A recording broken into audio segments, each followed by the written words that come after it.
for my generation, we got to get our stuff together. So you guys, when you guys get to your 30s and the younger generation is looking at you and be like, damn, y'all old. I can't wait for some of these 22-year-olds, 23-year-olds, 24-year-olds, 25-year-olds to be 32, 33. Like, I'm going to be looking at y'all and I'm going to be 42, 43. And I'll be like, I told your ass, you thought shit was a joke. Now look. Now look. Now look. You thought shit was a joke. Now look. Now you're in adulting.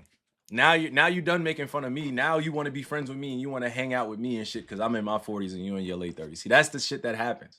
And that's what I'm learning about what happens. Nah, see, some of y'all youngest keep thinking like, yo, nah, I'm gonna be that. I'm like, and I respect the youth, bro. Shout out to you, man. Youth is the most beautiful thing ever, right? But when you get to be a certain age, people are not gonna treat you like that little kid anymore. And that's why I'm screaming out to my generation so we can get our stuff together, because we have a lot of individuals that want to change the world. And we have a lot of individuals that are old enough to be able to think for themselves, do for themselves, and have a message and want to share it. So this is a shout out to you guys. And I'm promoting this energy up to make sure that we all come together the right way. All right. The millennial generation, class of 2010, high school, graduating class. March 23rd, 1992 babies. All you guys that were born March 23rd, 1992, shout out to you, right? 1992 birth year and the timeline of 2025. All right, we got to have more conversations about it, okay? Let's get to it, millennials. Let's get to it. They said our generation was cooked, but they know that our generation is the one that's promoting all the, you know what I'm saying? We really out here. We are really out here pushing shit forward. All right, we're out here challenging the system, especially me being born at the time that I was. It was a very different moment. Like, it was definitely a different timeline in 1992. So me being born and all my 90s babies and all my 80s babies, everybody that's in the millennial generation, look up your age now.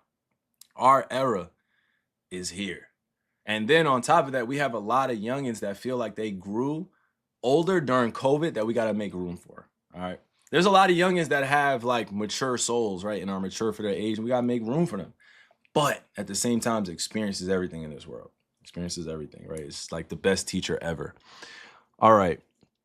Okay, what else did I have? It's about to be 6 o'clock, so I got to get ready to get on with Gaff. But before I get off in these last 4 minutes, I like, as we're talking about all these things and the millennial generation and what we're in, it's just I'm putting this message out for the millennial generation because we've seen a lot. We've been through a lot. We've experienced a lot, and it's not easy trying to normalize any of the actions or what's going on in our.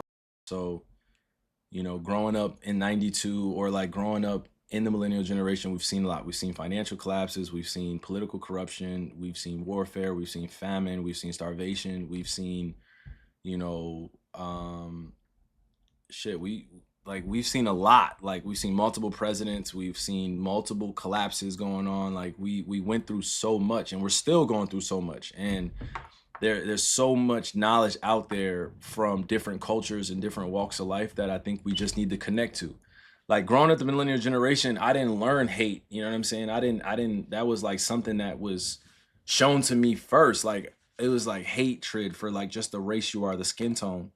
That shit was weird. But the millennial generation, we all made it cool to be skaters, basketball players, podcasters, entertainers, lawyers, teachers, attorneys. I know real live teachers, real live attorneys that are my age that still play GTA like they're little kids.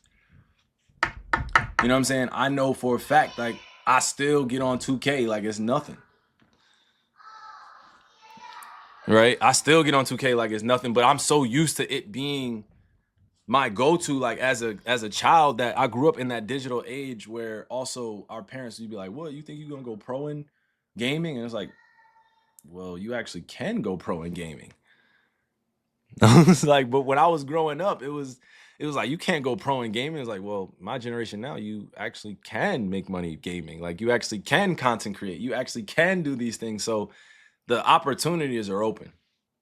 So if you guys are just joining the stream and you're just joining it now, I just want to say thank you. I love you guys. Thank you for tuning in. This won't be a too much of a longer stream because I got to go eat. I got to go, tuck in my kids. I got to get ready for tomorrow and things of that nature. But, until the end, guys, make sure you're standing on the right things out here. Make sure that you guys are paying attention to what's happening around you. And if you can make an impactful change, or you can donate to a foundation that's doing the right things, or you can, get to know somebody out there in your community that's doing the right things and wants to promote healing in the community and wants to do right by others and wants to help out the young kids and, ultimately just be a good person where they have a lasting legacy that will live on, when they're no longer here. So W's to all you guys out there doing the little things for your community to be safe and to take the initiative to be better as as a human being. It's shout out to you guys. All right.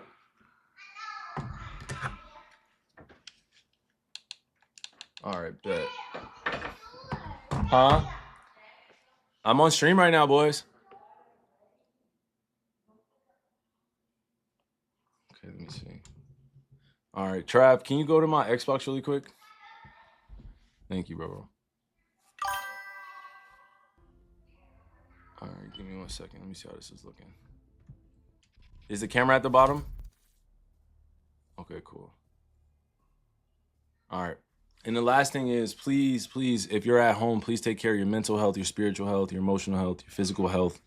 Please do better for the next generation and people older than you. And if you're an older individual in this chat, please set a better example for the younger generation. You know what I mean? A healthy life is the best life. I know being healthy is expensive nowadays and inflation and things of that nature, but that's why I'm building towards becoming one of the biggest farmers ever. Like, I'm just gonna put it out there, one of the biggest farmers ever. I want to be able to supply food and groceries to the world in the best way I can and create small holistic wellness villages and where people can retire, people can give birth, women could give birth safely and don't have to worry about all the taxing on their body and all the stress. Families can, grow and build. And, I'm more into agriculture than I am to other things too, and I'm just trying to find that audience and community that will help me. I'm trying to find farmers in Jersey, trying to find farmers in LA, trying to find farmers in Texas, trying to find a lot of agricultural specialists and experts so I can learn how to grow food. I'd rather know how to grow food than put a basketball in a hoop, and that's the only thing I know how to do. You know what I'm saying? I'd much rather learn how to tend to a garden and be fruitful off the land, and that's the real wealth. That's the real wealth there. So for me, that's always what I'm thinking about. Is that concept of, how do I, continue to grow, and how do I continue to build on this, bigger effort to bring solutions to our society. I want to be part of that. I want to create a self-sustaining community and have people come up and have a farmers markets on Saturdays and Sundays. I want to get in touch with farmers around the world, guys. There's an international community here. It's an international community. Don't hesitate to reach out. Don't hesitate to fulfill it. And I want to say thank you to all you guys that are supporting me. Again, in all the group chats and all the things. I have taken a break from replying to everybody, so I want to, I've taken a break. I've taken a break from replying to everybody. It got overwhelming, and I had to really focus on what was important to me and be able to deliver. I don't just want to deliver with my words. I want to deliver with my actions. So I had to take a little bit of a break, and I pray that you guys understand that. So take the time that you guys need to figure out how we're going to do this together. If you guys have family members, that, you guys are asking, why is this book called Racism? Okay. I have 3 books over here. You guys are all in my damn camera. A short history about racism, right? If you guys want to take a picture of that book, I don't know if you can, right? James Baldwin, A Cross of Redemption, right? And then I also have right here, The Grand Chessboard. All right. That's what I have here for you guys. You guys want to be interested in reading with me or do anything like that. All right. All right, let's get to it. Let's get to it. You said I'm trying to get clipped? What does that mean? Nah, bro. Nobody's trying to get clipped, bro. It's a book. There's plenty of information in it, bro. Don't be afraid. Don't be afraid of a little knowledge. East Orange in the spot. What up, though? What up? Everybody drop their city again. Everybody drop their city again. Everybody drop their city again. What's good? What's good? What's good? What's good? Salute to you. Salute. Salute.